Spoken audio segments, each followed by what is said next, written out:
میرے پاس تو زیادہ تر لوگ مولانا طارق جمیل صاحب کے کلپ بھیجتے ہیں, انہوں نے یوں کہا, تو کیونکہ مشہور وہ ہیں زیادہ, ان کی تقریریں زیادہ مشہور ہیں. انہوں نے بیان میں یہ کہا کہ اللہ نے جنازہ پڑھایا نبی صلی اللہ علیہ وسلم کا, تو یہ تو گستاخی ہو گئی. میں نے کہا اس میں گستاخی کیا ہو گئی بھائی؟ ہاں یہ الگ بات ہے کہ یہ حدیث سند کے لحاظ سے بہت کمزور ہے, اتنی کمزور روایت ہے, یہ تاریخی واقعہ, کوئی روایت بھی ایسی نہیں ہے. تو میں اس واقعے کو درست نہیں مانتا. یہ جو اللہ کا نے جنازہ پڑھایا, اس میں اختلاف رائے ہو سکتا ہے.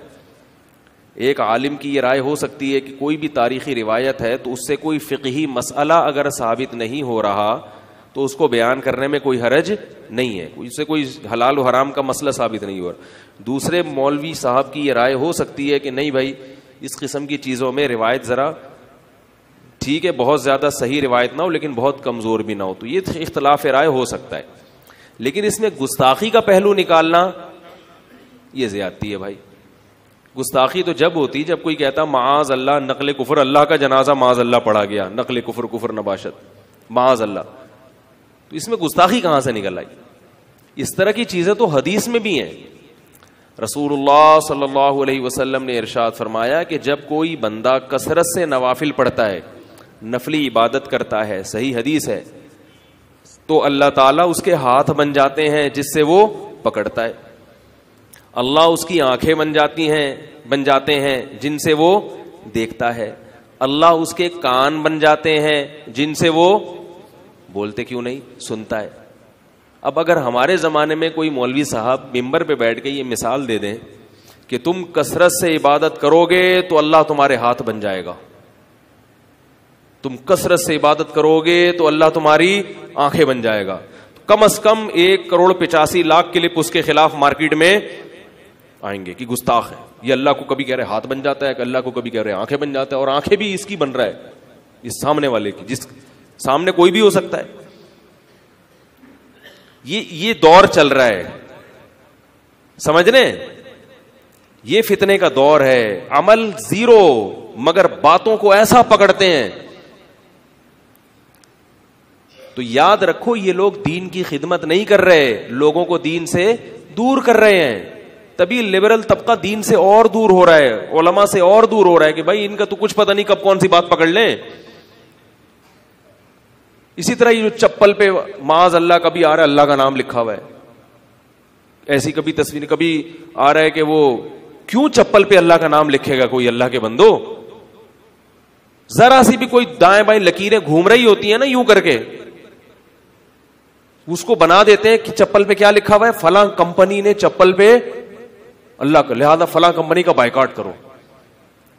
کمپنیوں کا بائیکاٹ تو نہیں ہوگا, اس سے لوگ بالآخر آہستہ آہستہ علماء سے دور ہونا شروع ہو جائیں گے کہ یار ان مولویوں کو کوئی پتہ نہیں یہ کب کس چیز کو پکڑ لیں. تو ایسے لوگ اسلام دشمن بھی ہو سکتے ہیں. اسی طرح یہ بھی میسج بہت چلتے ہیں, فلاں امریکہ کے فلاں شہر میں ایک فلم بنائی گئی ہے جس میں فلانی بزرگ کا مذاق اڑایا گیا, جس میں نبی کا مذاق اڑایا گیا. لوگ بغیر تصدیق کے ایسی چیزوں کو واٹس ایپ پہ آگے بھیج دیتے ہیں. تو بہت احتیاط کرنی چاہیے کسی پہ گستاخی کا فتویٰ لگانے سے پہلے, کسی کو دائرہ اسلام سے باہر نکالنے سے پہلے, اور کسی کو منکر رسول یا نبی صلی اللہ علیہ وسلم کی نبوت کا منکر بنانے سے پہلے, کسی کو جہنمی قرار دینے سے پہلے بہت زیادہ احتیاط کی ضرورت ہے. حتی الامکان اس کی بات کا اچھا معامل تلاش کرو. بھئی یہ مثالیں ہیں. یہ جو نبی نے فرمایا کہ جب کوئی بندہ کثرت سے عبادت کرتا ہے تو اللہ اس کے ہاتھ بن جاتے ہیں جن سے وہ پکڑتا ہے, اللہ اس کی آنکھیں بن جاتی ہیں جن سے وہ دیکھتا ہے. اس کا صحیح مطلب بھی تو ہو سکتا ہے, اور صحیح مطلب ہے کیا مطلب؟ اس کا کوئی کام اللہ کی مرضی کے خلاف نہیں ہوتا. اب وہ اللہ سے پوچھ کے اپنے ہاتھ کو استعمال کرے گا, گویا اس نے اپنا ہاتھ اللہ کے ہاتھ میں دے دیا کہ اللہ میرا اختیار ختم اپنے ہاتھوں پہ, میرا اختیار ختم اپنی آنکھوں پہ, اب جس چیز کو تو کہے گا دیکھوں وہ میں دیکھوں گا, گویا میں تیری آنکھوں سے دیکھوں گا. لیکن اگر پکڑنا چاہو تو اسی پہ کہ اللہ کی آنکھ, اللہ کو یہ کیوں کہہ دیا کہ اس کی آنکھ بھی ہوتی ہے بھائی, اللہ کو یہ کیوں کہہ دیا کہ اس کے ہاتھ بھی ہوتے ہیں. کیا خیال ہے؟ وہ مشہور واقعہ ہے نا, تاریخی کتابوں میں ایک واقعہ لکھا ہے, کوئی اس کی مستند نہیں ہے, پہلے بتا دوں, لیکن ایک واقعہ ہے, صحیح بھی ہو سکتا ہے اور غلط بھی, مگر اس واقعے سے جو مضمون ثابت ہو رہا ہے وہ مضمون صحیح ہے. اس لیے میں وہ واقعہ بیان کر دیتا ہوں کہ بھئی چلو اس سے سبق جو مل رہا ہے وہ سبق بہرحال صحیح مل رہا ہے, وہ قرآن و سنت سے ثابت ہے. تو ایک واقعہ لکھا ہے کتابوں میں کہ حضرت موسیٰ علیہ السلام نے ایک شخص کو دیکھا, وہ شخص کہہ رہا ہے کہ اے اللہ اگر تو میرے سامنے ہوتا, اللہ سے محبت کا اظہار کر رہا ہے ان لفظوں میں, اے اللہ اگر تو میرے سامنے ہوتا تو میں تیرے بالوں میں کنگھی کرتا. بیچارہ سیدھا سادہ تھا, شکر ہے ہمارے زمانے میں نہیں تھا, ورنہ فوراً تھا ہو جاتا, وہ اگر ہوتا بھی تو اب تک تھا ہو چکا ہوتا, تھوڑی دیر کے لیے ہوتا اس کے بعد ہم یہ کہہ رہے ہوتے کہ وہ تھا, اب نہیں. کسی نے اس کو مار دیا ہوتا اور قوم کا ہیرو بن کے اپنے آپ کو یہ شمار کیا ہوتا کہ میں نبی کا سچا عاشق, کوئی بھی ڈیلیٹ کر دیتا اس کو. میں یہ نہیں کہہ رہا گستاخوں کے خلاف آپ کیس نہ کریں, لیکن گستاخی واضح لفظوں میں ہو, کسی کی بات کو بیٹھ کے بال کی کھال اتار کے اس کو ادھر ادھر لے جانا, اس کو گستاخی پر معمول کرنا, یہ قرآن کی مخالفت ہے. قرآن میں آتا ہے کہ یا ایھا الذین آمنوا اجتنبوا کثیرا من الظن, اے ایمان والو بدگمانی سے بچو, بدگمانی سے بچو, اچھا محمل تلاش کرو, اچھے رخ پر لے کر جاؤ اس کو. تو وہ کہنے لگا کہ اے اللہ اگر تو میرے سامنے ہوتا تو میں تیرے بال بناتا. اب اس بیچارے کو نہیں پتا, جتنی اس کی عقل تھی اسی حساب سے وہ محبت کا اظہار کر, میں کھانا کھلاتا اس کو, میں اللہ تجھے کھانا کھلاتا, تیری ساری ضرورتیں پوری کرتا. تو کہتے ہیں حضرت موسیٰ علیہ السلام کو غصہ آیا, جلالی تھے, ٹھیک ٹھاک طریقے سے ڈانٹ لگا دی اس کو. تو اللہ تعالی نے حضرت موسیٰ علیہ السلام سے فرمایا, جس کو مولانا رومی نے ان اشعار میں پیش کیا ہے, تو برائے وصل کردن آمدی, تو برائے وصل کردن آمدی, نے برائے فصل کردن آمدی. اے موسیٰ تو لوگوں کو اللہ سے جوڑنے کے لیے آیا ہے, اللہ سے توڑنے کے لیے نہیں آیا. اس کی بیچارے کی مینٹل اپروچ اتنی ہے, اس کی سمجھ میں دیکھو, ہمیں جو قرآن و حدیث نے اللہ کی جو ذات کے لحاظ سے جو باتیں کی ہیں نا, ایک تو اللہ کے وہ اوصاف ہیں, اللہ طاقتور ہے, اللہ علم والا ہے, اللہ قدرت والا ہے, یہ تو سب کی سمجھ میں آتی ہیں. لیکن ہمارے ذہن سے قریب کرنے کے لیے, ہمیں اللہ کی ذات سمجھانے کے لیے قرآن میں اللہ کے لیے کچھ ایسے الفاظ استعمال ہوئے جو متشابہات میں سے ہیں, جن کی پوری کیفیات ہم نہیں سمجھتے. تو ہمیں یعنی ایک چیز ہماری فہم کے قریب کرنے کے لیے, جیسے حدیث میں آتا ہے قیامت کے دن اللہ روٹی پکائیں گے, اتنی بڑی روٹی ہوگی رحمان کے ہاتھوں سے پکے گی. صحابہ ان چیزوں کی گہرائی میں نہیں جاتے تھے کہ یا رسول اللہ, اللہ کے ہاتھ کیسے ہیں, روٹی کیسے پکائے گا. ایک بات سمجھا دی, ہمیں بتا دیا بھائی اللہ اپنے بندوں سے محبت کا اس طریقے سے اظہار کرے گا.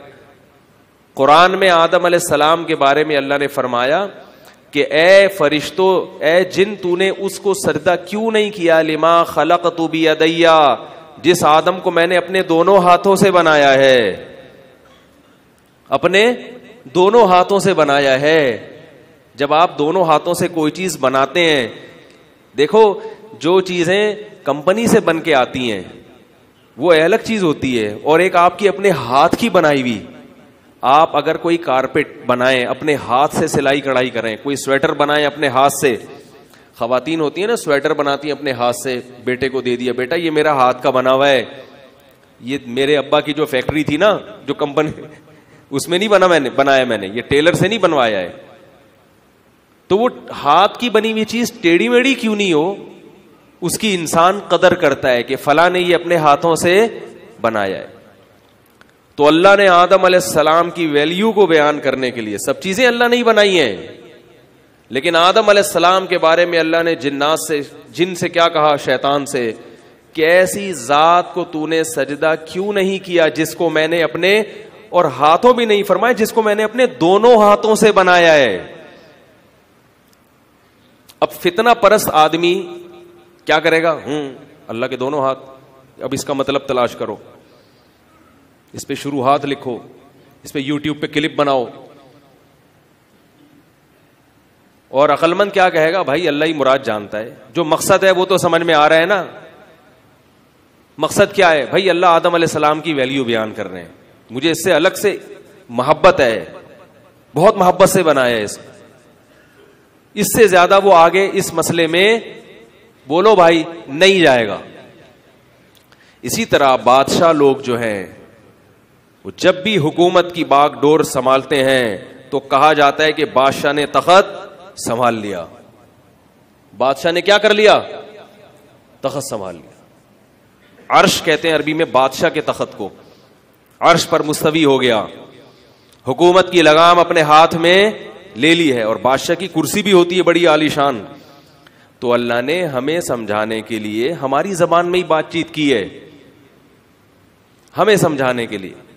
جیسے اللہ نے ہمیں سمجھانے کے لیے کہا کہ میں نے آدم کو اپنے دونوں ہاتھوں سے بنایا. اللہ نے ہمیں سمجھانے کے لیے کہا کہ اللہ تعالیٰ اس پوری کائنات پر محیط ہے، عرش پر ہے، اور عرش پر اس کی کرسی ہے، اور وہاں پر اللہ جلوہ افروز ہے. اب آگے اس کی باریکیوں میں جانا، جیسے کہ آج کل یوٹیوب پہ 2 دھڑے چل رہے ہیں، دونوں انتہا کو پہنچے ہوئے ہیں. ایک کہہ رہا ہے کہ اللہ کو کوئی عرش پر مان لے اس سے مکان لازم آتا ہے، تو یوں کہہ دیا گویا اللہ کسی جہت کے ساتھ خاص ہے، تو وہ بھی گمراہ. دوسرا کہہ رہا ہے کہ نہیں، جو کہتا ہے کہ اللہ ہر جگہ موجود ہے وہ تو قرآن کی اس آیت کی نفی کر رہا ہے کہ اللہ عرش پر ہے، وہ بھی گمراہ. حقیقت یہ ہے کہ یہ دونوں گمراہ ہیں. اللہ کے بندو جتنا بتا دیا اس میں زیادہ گہرائی میں مت جاؤ، یہ چیزیں متشابہات میں سے ہیں. میں نے پچھلے ہفتے حدیث پیش کی تھی کہ ایک باندی نبی کے پاس آئی، آپ صلی اللہ علیہ وسلم نے پوچھا این اللہ، اللہ کہاں ہے؟ اس نے کہا فی السماء، آسمان میں ہے. آپ نے فرمایا اس کو آزاد کر دو، یہ مومن ہے. نہ اس باندی نے بتایا کہ یا رسول اللہ آسمان میں ہونے کا مطلب، میں نے بول تو دیا آسمان میں ہے، یا رسول اللہ آسمان میں ہونے کا مطلب تو یہ کہ اللہ کسی خاص رخ پر ہے. اب کیسی فضول بحثیں چل رہی ہیں. ایک صاحب نے بھیجا کہ اللہ اگر عرش پر ہے تو عرش اللہ سے، وہ ایک ٹی وی میں پروگرام آتا ہے اس میں دیکھا کہ چند مولاناؤں کو بٹھا کے مرغوں کی طرح لڑایا ہوا ہے آپس میں، اور یہ مسئلہ جو ہے نا عرش والا، اس پہ لڑ رہے ہیں. ایک کہہ رہا ہے کہ اللہ اگر عرش پر ہے، اللہ سے معاذ اللہ یعنی اللہ سے چھوٹا ہے، کیا خیال ہے؟ تو اللہ کی ذات تو عرش سے بڑی ہے، تو اللہ کیسے عرش پہ آ گیا؟ دوسرا جواب میں کہہ رہا ہے کہ نہیں، کہ وہ جو ہے ہر جگہ کیسے آ گیا. کس قدر خطرناک بحثیں ہیں جو اللہ کی ذات کے بارے میں میڈیا پہ لائی جا رہی ہیں، اور وہاں مولانا لوگ آپس میں کیا کر رہے ہیں؟ لڑ رہے ہیں. تو آپ صلی اللہ علیہ وسلم نے باندی سے پوچھا اللہ کہاں ہے؟ اس نے کہا آسمان میں. نہ آپ نے اس کو ڈیٹیل بتائی کہ آسمان میں ہونے سے جہت لازم آ رہی ہے کہ نہیں آ رہی ہے، مکان لازم آ رہا ہے، عرش چھوٹا ہے اللہ بڑے ہیں تو کیسے آ گئے اس عرش پر، پھر کرسی گول کرسی ہے یا کیا ہے. نہ آپ نے تفصیل بتائی، نہ باندی نے تفصیل بتائی. بس مبہم، اس سے زیادہ ہمیں اس کی گہرائی میں جانے کی ضرورت بولو بھائی نہیں ہے.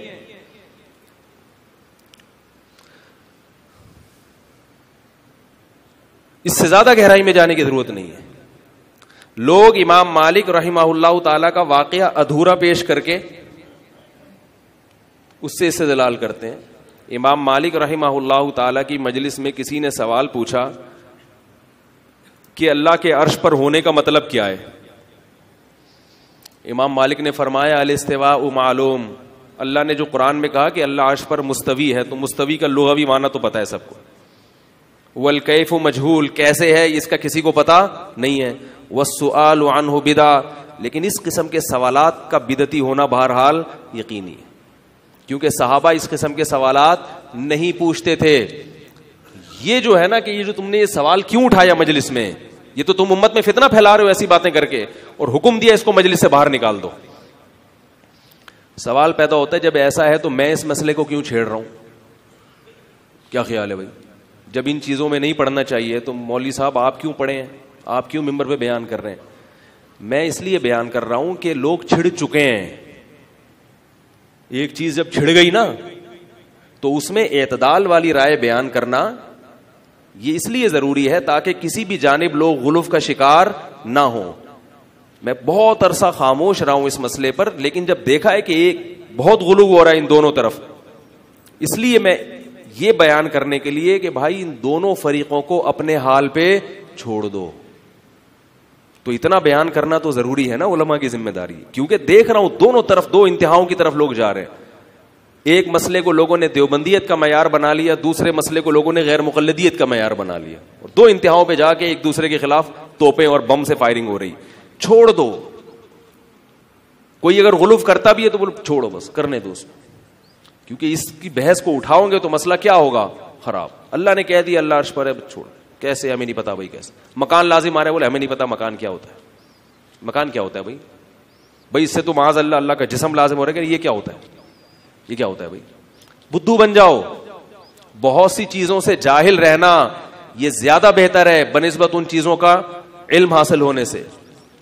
کم علمی ہر مقام پر عیب نہیں ہے, بہت ساری چیزوں میں کم علمی یہ اللہ کی نعمت ہے. کوئی پوچھے اس کا کیا مطلب ہے کہ ہمیں نہیں پتا یار, کہ آپ اتنے بڑے مفتی ہو کہ آپ کو نہیں پتا, بولتے ہم تو جاہل ہیں بھائی. آپ کو کس نے کہا؟ ایسے موقع پتلی گلی سے نکل لو. رسول اللہ صلی اللہ علیہ وسلم نے فرمایا, حدیث میں کتنی پیاری پیاری حدیثیں ہیں کہ اللہ تعالیٰ اپنے ہاتھوں سے روٹی بنائیں گی. روایت میں آتا ہے, حدیث میں آتا ہے کہ اللہ تعالیٰ کے دو ہاتھ ہیں اور دونوں دائیں ہیں, اللہ کا بایاں ہاتھ کوئی نہیں. کیا مطلب؟ دائیں ہاتھ میں برکت ہوتی ہے تو اللہ کے دونوں ہاتھ دائیں ہیں. اب طبیعت میں اگر فتنہ نہیں ہے تو یہ حدیث سن کے بڑا مزہ آئے گا, اور اگر طبیعت میں فتنہ ہے شیطان تو بیٹھا رہے گا یوں, یار اس کا کیا مطلب ہے دو ہاتھ ہے بھائی, اور وہ بھی سیدھے. یار ایک طرف یہ والا جب سیدھا ہو گیا تو یہ والا سیدھا کیسے ہو گیا؟ تو بیٹھے رہو, پاگل ہو جاؤ, تھوڑے دن میں ڈپریشن کی گولیاں کھاؤ. اور اس طرح کی بہت ساری روایت. حدیث میں آتا ہے کہ اللہ تعالیٰ رات کے آخری حصے میں آسمان دنیا پر آ جاتے ہیں اور کہتے ہیں حل میں مستغفر اغفر لہ, کوئی ہے مجھ سے گناہوں کی مغفرت طلب کرنے والا, کوئی ہے جس نے دن میں گناہ کیا ہو اور اب رات کے آخری حصے میں مجھ سے معافی مانگ رہا ہو, تو میں اس کے قریب آ گیا ہوں. میں پہلے عرش پر تھا, اب میں کہاں آ گیا ہوں؟ عرش سے نیچے آ گیا ہوں, میں نیچے آ گیا ہوں تاکہ اپنے بندوں کی آواز کو سنوں. سمجھدار لوگ اس حدیث کو غنیمت سمجھتے ہیں کہ ہمارا رب پہلے بھی ہم سے قریب تھا اور اس وقت میں اور زیادہ قریب ہو گیا. تو عقل مند لوگ اس وقت کو غنیمت جان کے رب کے سامنے کھڑے ہو جاتے ہیں, اور احمق اور بیوقوف یوٹیوب پہ سرچ کرتا ہے کہ اس حدیث کا بولو بھائی مطلب کیا ہے. غیر مقلد اہل حدیث کیا کہتے ہیں اس حدیث کی تشریح میں, اور دیوبندی کیا کہتے ہیں, اور بریلویوں کا کیا کانسیپٹ ہے, اور پھر الجھتا رہتا ہے. نہیں یاری میرا خیال ہے اب لوگ اس پہ ہیں بھائی اللہ جب آسمان دنیا پر آتے ہیں تو عرش پر کیا ہوتا ہے, جب اللہ ہر جگہ موجود ہیں تو پھر وہاں کیوں آتے ہیں؟ تو اس کا یہ جواب ہے پھر اللہ عرش پر ہے. تو پاگلوں وہ اس کو تہجد کی توفیق بولو بھائی نہیں ملتی. بھائی چھوڑو, اللہ کی ذات کی گہرائی ہے, ہمیں تو جو بتایا جو بھی ہوتا ہے وہ اللہ ہی بہتر جانتا ہے. ہمیں تو یہ بتایا کہ ہمارا رب ہم سے رات کے آخری حصے میں قریب ہو جاتا ہے. پھر الٹے الٹے اعتراضات, کبھی رات کا آخری حصہ تو دنیا میں ہر جگہ چل رہا ہوتا ہے, تو اللہ امریکہ میں بھی رات کے آخری حصے میں آئے ہوئے ہوتے ہیں, تو پھر جاپان میں تو نہیں ہوتے.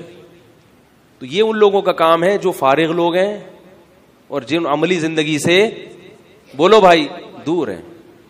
ہمیں بتا دیا گیا اب اللہ کی ذات ہے, اس کی گہرائیوں کو ہم نہیں جانتے.